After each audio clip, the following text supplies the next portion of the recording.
La Bible dit, Saoul n'a jamais été à la guerre et rentré sans que les sang coulent sur son épée.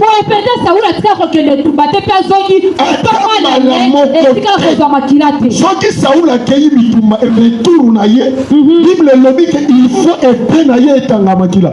Il n'a jamais été battu. Il était fort dans les combats.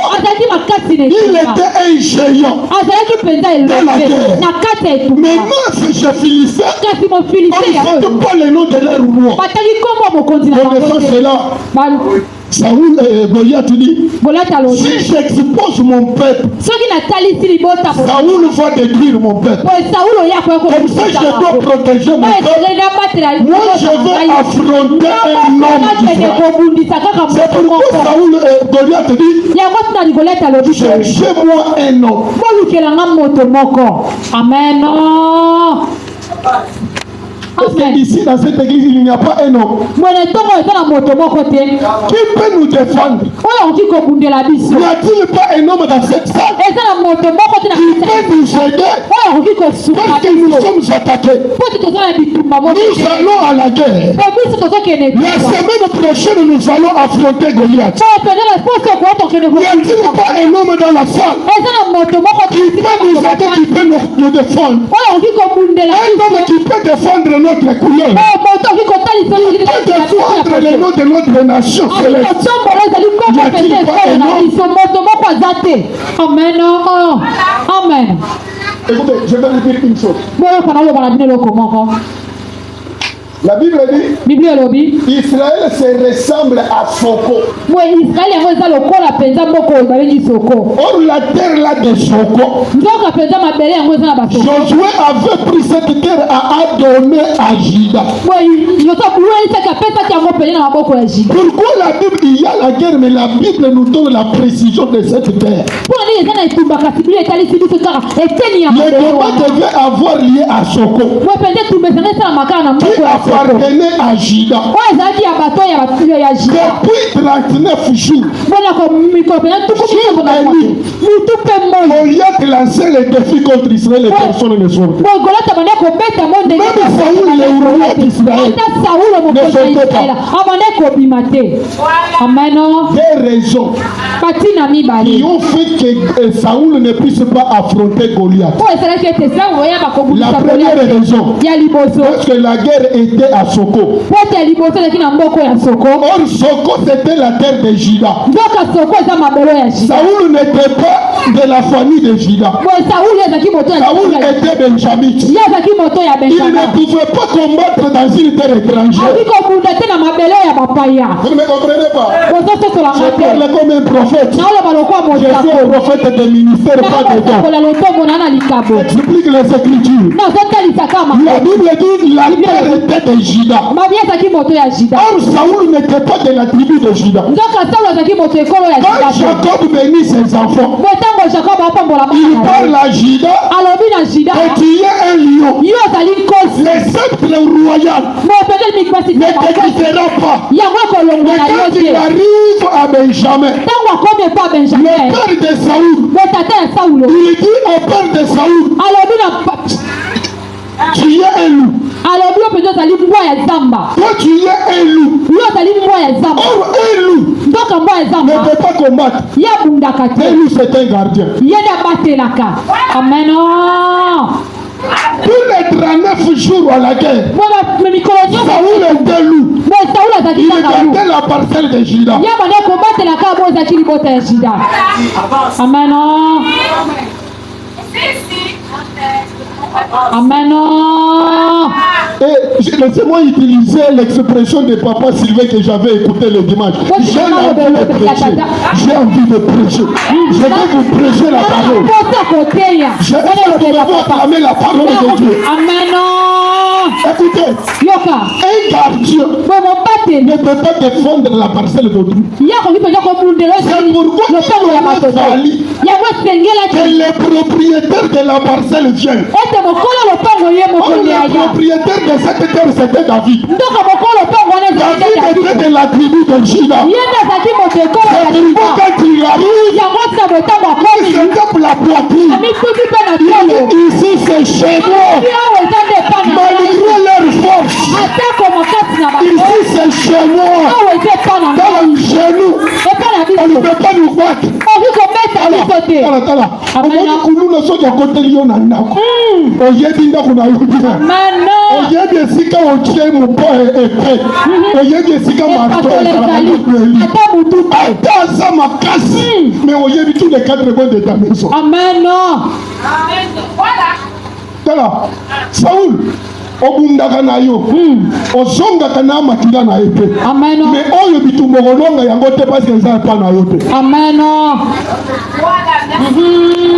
La première raison.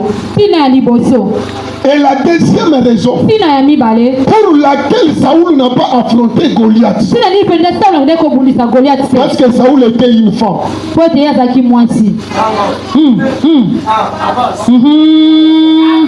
Amen.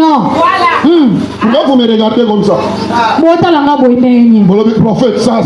C'est quoi ça? Saoul est une femme. J'appelle Goliath. Goliath va vous expliquer. Pendant 9 jours, il dit sortez-moi un homme. Et dans les groupes de l'Israël, il n'y avait pas de gens. Amen. Quand Goliath a regardé l'armée d'Israël, il a vu que tout le monde était des femmes.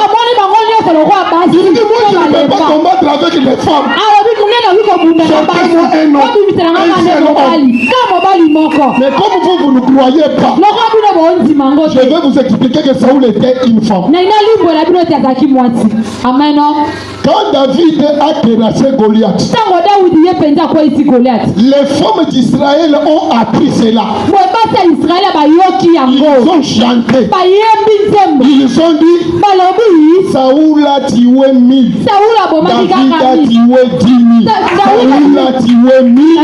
David a tué 10 000. Saoul a tué 1000. David 10 000. Amen. J'appelle psaume. Les psalmistes disent ils tomberont à ta gauche et 6 000 à ta droite. Or le 1000 qui tombe à la gauche, la gauche c'est la femme.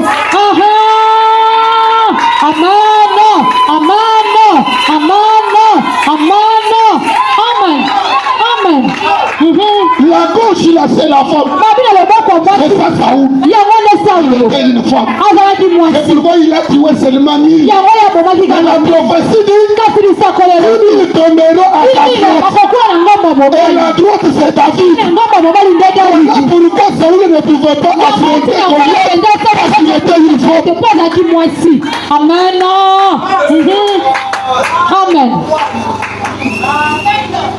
Amen. L'Église me donne l'envie de prêcher. Écoutez bien la parole de Dieu. Amen. Oh, Papa Sylvain, merci. Donc vous avez bien préparé l'église. Donc, il y a des églises, ce sont quelqu'un côté avec cette préparation côté. Amen. Il faut que vous Amen. Ok, pouvez-vous vous acclamer vous-même?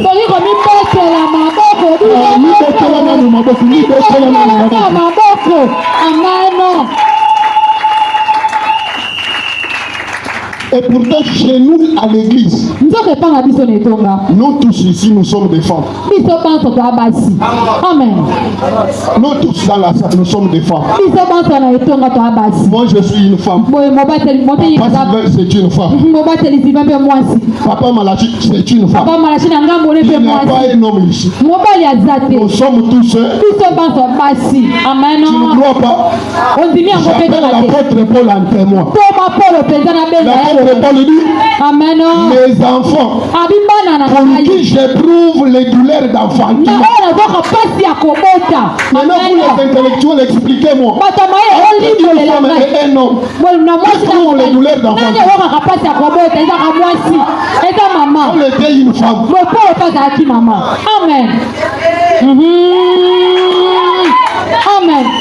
Les seuls hommes ici, les seuls hommes dans cette église, je vous dis église, écoutez-moi, il n'y a qu'un seul homme ici, son nom,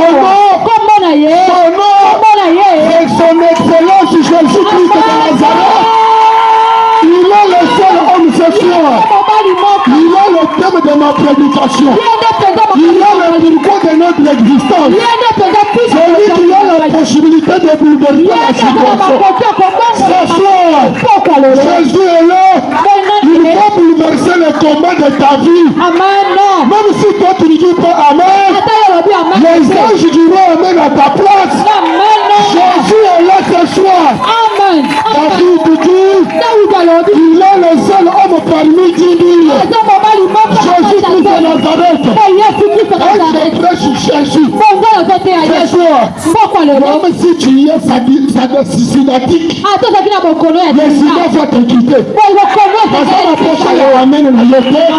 Parce que ange va Amen au sida na yote. Attends aux hommes à ce soir. Comme sur le malade ou la nation. Yes. Il a la possibilité de bouleverser les choses. Quand il veut opérer, il ne regarde pas l'âge. Il ne regarde pas l'âge de la personne. Ni son niveau d'études, ni sa beauté, ni sa part. Comme toi tu n'acceptes pas, j'appelle David. Je vais lui poser la question. Quand tu as affronté Goliath, tu avais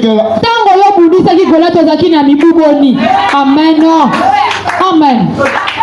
Tika komini wako la pamba gaji nanga oyo na osela nini na vie aji nanga na sana mwana moke bayaya nanga kutu basali yo kote bayaya nanga basonga te basaba pala yo osali yo amen osali ya na yo te amen ya na yo azali amen yo osali yo amen mokolo songi makaka te amen David te azali na bayaya na ye na bitumba wana amen ba elia bazalaki wana amen basale yo kote amen amen yo kobongisa famille nao amen nalobi yo kobongisa famille nao amen kona yo vi na yo kosimba amen esika papa na yo okota te okokota amen yo kolanse defi epai ya banguna ya famille nao amen soki famille na bino babala tata okozala moto ya liboso ya kobala famille na bino bakotaka babala ya yakata ofanda nabozi babala ya yakata ofanda na kombo na Yesu okobala officiellement amen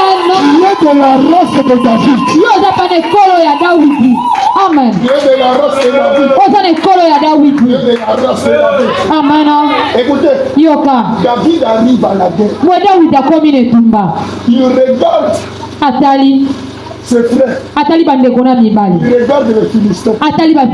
La Bible dit le 40e jour. Pourquoi David est venu seulement le 40e jour?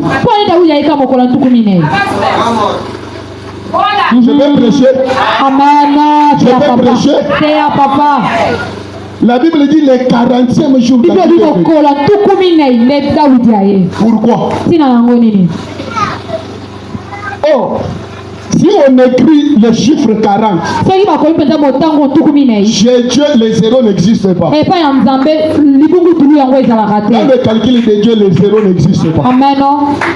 Dans le calcul de Dieu, on commence à compter par 1, 2, 3, 4. Les zéros n'existent pas. Comme les zéros n'existent pas dans le Seigneur, on va supprimer 0. Il reste combien? 4. Pourquoi le 4e? Parce que David était de la famille de Juda. Juda était le 4e fils de son père. Comme la guerre était dans sa terre, il pouvait venir seulement le 40e jour. C'était prophétique. Il voulait leur dire que ici c'est Juda, le 4e fils de Jacob. Or le véritable Juda, le 4e fils de son père, c'est Jésus-Christ de Nazareth. Parce que l'Apocalypse l'appelle le lion de la tribu de Juda. Amen. C'est pourquoi quand il vient dans la bataille de ta vie, il n'échouera pas. Il n'échouera